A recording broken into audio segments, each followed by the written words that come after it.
ధర్మస్థల ఘటనలో బెల్తంగడి సహా మిగతా 2 పోలీస్ స్టేషన్ల పరిధిలో 459 మంది కనిపించకుండా పోయినట్టు కేసులు నమోదైనాయి. కేసులు నమోదైన వారి వివరాలకు నిందితుడు ఆరోపిస్తున్న ఘటనలకు పొంతన కుదురుతలేదు. 100 మంది మహిళలు, యువతులు, విద్యార్థినులు కనిపించకుండా పోవడంతో పాటు హత్య, అఘాయిత్యాలకు గురి కావడం అనేది దిగ్భ్రాంతికరం.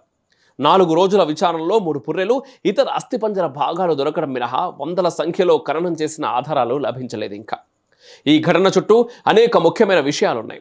రిఫ్లెక్షన్ భారత్ ఇదే విషయంలో కొంతమేర పరిశోధన కూడా చేసింది. ఇందులో 3 ప్రధాన విషయాలను మేము గమనించాం. అవేంటో ప్రస్తావించే ప్రయత్నం చేస్తాను. ప్రధానంగా 3 విషయాలు మీతో పంచుకుంటాను. 1. నిందితుడు చెబుతున్న స్థాయిలో ఘటన జరిగిందా? అదే నిజమైతే స్థానికులకు, అంతకుమించి గ్రామీణులకు తెలియకుండా పోతుందా? ఇవి ప్రధానమైన సందేహాలు. 2. కర్ణాటక రాష్ట్ర కాంగ్రెస్ ప్రభుత్వం విచారణ విషయంలో ప్రదర్శిస్తున్న అలసత్వానికి దక్షిణ కర్ణాటక రాజకీయాలకు ఉన్న సంబంధం ఏంటి?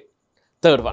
దక్షిణ కన్నడ ప్రాంతంలో ఇటీవలి కాలంలో విస్తరిస్తున్న క్రైస్తవ మత మార్పిడిలో దాన్ని వ్యతిరేకించే ప్రతిఘటనలకు సంబంధించిన వాస్తవాలు బయటి ప్రపంచానికి ఎందుకు తెలియనిస్తలేరు?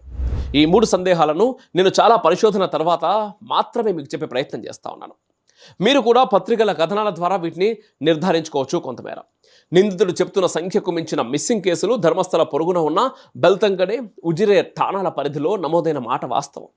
నిందితుడు 100 మంది అంటే కనిపిస్తున్న సంఖ్య 459 మంది. అంటే ఇందులో ఏదో తిరకాసుందని అర్థం చేసుకోవాలి.